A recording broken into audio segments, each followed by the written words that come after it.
Have you ever felt like you're running at full speed, only to stay exactly where you are? You work hard, follow every rule, and accumulate experience for 10 to 15 years. You build a career you can genuinely be proud of. But lately, a quiet sense of unease has started to creep in. A feeling that the rules of the game are changing, and no one ever sent you the memo. You hear people talking about AI everywhere, on the news, in meetings, from younger colleagues. It feels like a tsunami forming far out at sea, and you're not sure whether you're standing safely on high ground or right on the shoreline. And here's the harsh truth, the truth no one wants to say out loud. Our biggest fear isn't that a humanoid robot will show up and take your seat at the desk. The real fear is far more subtle. It's that someone else, a colleague, a competitor, a freelancer on the other side of the world, is using tools you may not even know exist to finish a week's worth of work in a single afternoon. They're not smarter than you. They're not working harder than you. They simply have a lever you don't. The question keeping us awake at night is no longer, will AI take my job? The real question is, who is using AI to do my job better, faster, and cheaper? This is the core issue of our era, a quiet reshaping of the value of labor, experience, and productivity. Ignoring it is no longer a safe option. It's the most dangerous choice of all. To understand what's really happening, we need a metaphor. Let's go back to the mid-19th century, the California gold rush. Hundreds of thousands flocked westward with dreams of striking it rich. Most returned home empty-handed, but a few became unimaginably wealthy. Today, a similar gold rush is unfolding not underground, but online. People aren't digging for gold with pickaxes and shovels. They're mining it with code and ideas. Welcome to the era of the AI gold rush. This isn't a fleeting tech trend. This is a new economy taking shape. Major reports show that the majority of global businesses have started applying AI to at least one aspect of their operations, and the pace of integration is accelerating every year. Analytics organizations like PwC and McKinsey predict that AI could contribute tens of trillions of dollars to the global economy over the next decade. These numbers are more than just statistics. They're a clear signal of a structural shift where AI is gradually becoming the core infrastructure of the future economy. In this new gold rush, wealth is created across three layers, three distinct levels. Understanding where you are and where you want to go will determine everything. The first layer, and the most accessible, is the smart users.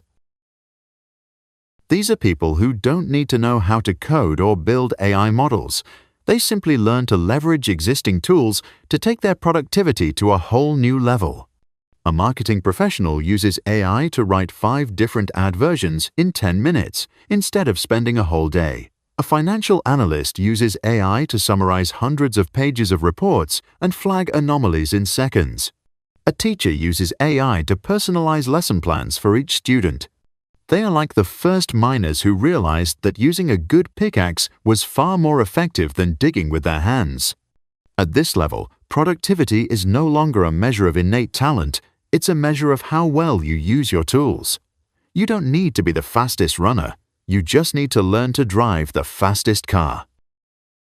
The second layer, one step higher, is the value creators. These individuals don't just use AI as a single tool, they build entire workflows and automation systems around it. They are freelancers, small business owners, people who can operate a lean business machine that once required a whole team. Imagine a content creator. They use AI to research ideas, write scripts, generate voiceovers, edit videos, write captions, and optimize SEO. They've transformed a process that once required 4 or 5 people into the work of a single individual. AI doesn't take their job. It takes the tedious, repetitive tasks so they can focus on what only humans can do: creativity, strategy, and emotional connection. They're not working harder, they're working smarter, acting like a conductor directing an AI orchestra. And finally, at the top of the pyramid is the third layer, the ecosystem builders. These are companies creating AI platforms, solutions, and services used globally. Companies like OpenAI, with ChatGPT and other models, have hundreds of millions of active users. and platforms like Midjourney attract tens of millions. There are also countless AI startups developing applications across industries, serving millions of individual and business users. They are the ones selling shovels in this gold rush. History has shown that in any rush, those who get rich most sustainably are not the miners, but the suppliers providing tools to the crowd. They understand that whoever controls the infrastructure controls the future. Just as the internet required servers and fiber optic cables, AI relies on processing chips, energy, and data. That is the real gold mine, one that few people see. So, once we clearly understand the map of this new territory, what should we, those of us feeling uneasy, do? What's the solution? It's not as complicated as you think. You don't need to quit your job and go pursue a PhD in computer science. The solution starts with a shift in mindset, followed by small but deliberate steps. Step 1. Change your perspective. Don't see AI as a competitor. See it as a smart, eager intern who works 24/7 and never asks for a raise. Your task is to learn how to delegate work to that intern. At first, your instructions may be unclear, and the results might be silly. But gradually, you'll learn how to give commands, how to ask questions, how to prompt it so it becomes your most powerful right-hand assistant. Step 2. Learn its language. The language of AI today is prompting the art of asking questions and giving commands. You don't need to learn to code, you just need to learn how to communicate effectively with machines. Start with simple commands. Instead of saying, "Write me an email," try, "Act as a marketing director," and write a friendly yet professional email to notify customers about the upcoming 30% discount, emphasizing urgency and exclusive value. Do you see the difference? The details make all the difference. Step 3. Find one pain point in your daily work.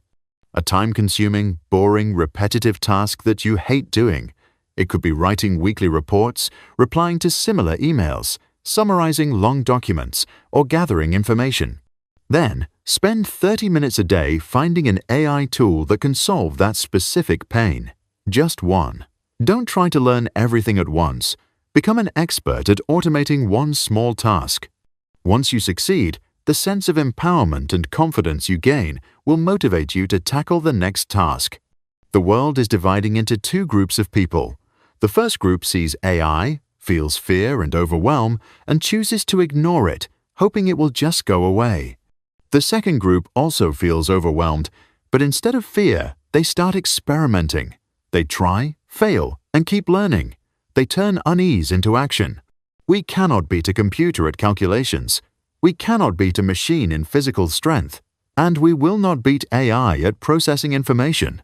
But we can win by becoming the one who controls the machine with intelligence, creativity, and the ability to learn continuously. The gold rush of this century isn't underground. It lies in your curiosity, your adaptability, and your willingness to learn new things. AI is not magic, it's just a tool. But in the hands of someone who knows how to use it, it becomes a tool to rewrite the future. If this video has helped broaden your perspective on AI and your career's future, please like, share, and subscribe. Together, we'll embark on this journey, learning to master technology instead of being swept away by it. The future waits for no one, but it always rewards those who dare to start today.